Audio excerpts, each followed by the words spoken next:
Okay, so this is my perfect poem presentation. My name is Blair Baker. I mean, y'all probably know. We've done this a lot of times. But yeah, so the poem that I found is called Detroit Tomorrow by Philip Levine.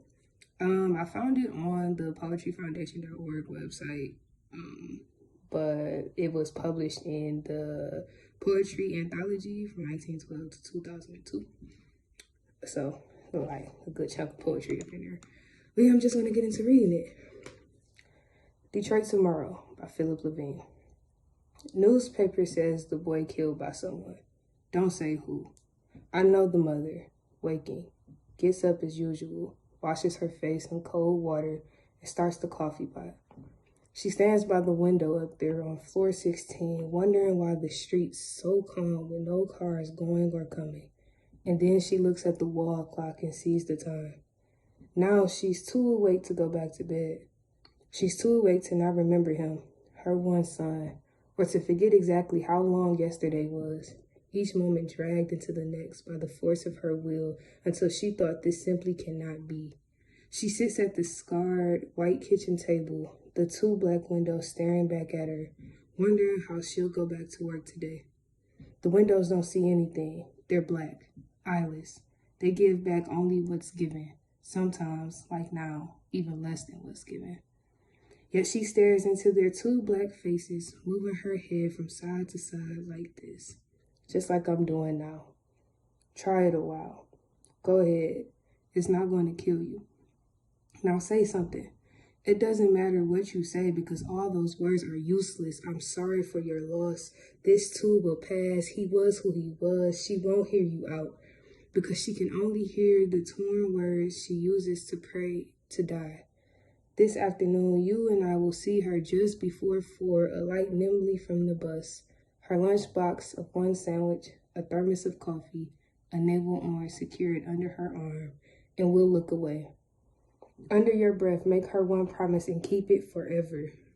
In the little storefront church down the block, the one with the front windows newspapered, you won't come on Saturday or Sunday to kneel down and pray for life eternal.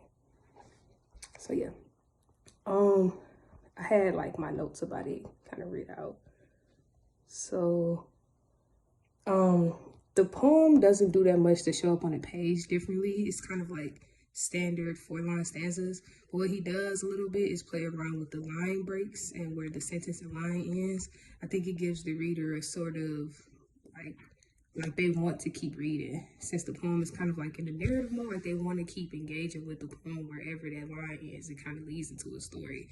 But yeah, like I was saying, the poem does sit much more closer to narrative and rhetoric than it does lyric. But it does still include some lyric. We see a lot of like subtle euphony in places like the line where it says, you and I will see her before 4, alight nimbly from the bus. We also see a lot of alliteration and consonants in the poem, which gives the poem a much easier read and flows well, but still gives an extremely like heavy topic. It's a lot of like W sounds and S sounds, like just kind of all throughout the poem, sometimes on the same line, sometimes like right next to each other on different lines. Yeah, I love when poems like kind of do this thing. It's like a little subtle trick to make rhetoric poetry more easy to read. It's kind of like Crowning by Kevin Young, the one that was the one about the baby being born, or Bullet Points by Jericho Brown. That poem was like a really heavy read, but it was like easier to get into because like all of like the alliteration that he included in that poem. But going back to like the idea of like this rhetoric mode that's in the poem, he kind of like evoked the reader to really be in the setting with the mother. Like when I read this poem the very first time, in the line where it says, moving her head from side to side like this, just like I'm doing now, try it a while. Go ahead, it's not going to kill you. Like I literally felt myself just kind of shaking my head like this, looking at the window, like I was grieving, and I was like, wow, that like you really into that. And I think that pulled in a lot of the rhetoric in the poem, understanding like the senselessness of the violence in Detroit is imperative, and the fact that he pulls you kind of like into doing that motion is like really perfect. He uses some heavy metaphor towards the middle when referencing the black windows, saying they are eyeless. Not only do the windows represent something, but he also then turns them into faces, which gives even more of a metaphor to kind of be like deeper into the poem. So like not only is he referencing the violence in Detroit and how oftentimes people are killed or hurt and there aren't any witnesses, but he also uses those windows as a metaphor for grief, kind of like this idea of like the darkness of the night, the aloneness, the silence, and the impersonal relationship to those faces. Thinking of the way he uses that metaphor midway through the poem and like personifies those windows to mirror the way grief looks, reminded me perfectly of Downhearted by Ada Lemon that we read a few weeks back. We read that during Metaphor Week, and she literally did the exact same thing. Like she used this idea of like the heart being a personified metaphor of grief, and she did it like literally midway through her poem, and they kind of both did this thing where they introduced this abstract idea of grief like really early in the poem as the tenor, and then use like those personified images as vehicles for like ideas of that grief and the metaphor. What I think, I'm gonna wrap it up here. What I think that his poem does, that my poems do, is create this sense of like imagery without that heavy lifting of like using imagery, if that makes sense.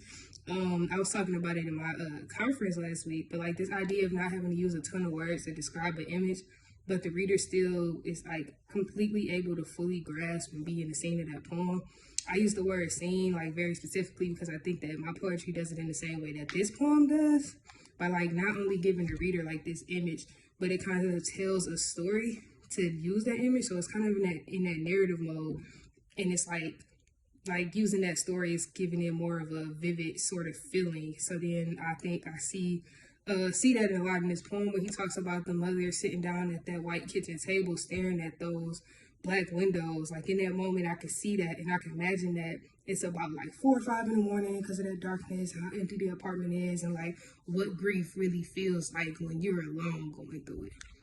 So yeah, that's what I think my perfect poem would be if I had to choose right now in this moment. It would be Detroit Tomorrow. Also kind of like just kind of based on like the content. Like I'm from Detroit, so like that's my thing. I love stuff about my city, and I love like real raw work that's kind of like diving into this idea of something, but still like feeding you a story and giving you a lot of rhetoric at the same time. So that's my perfect poem.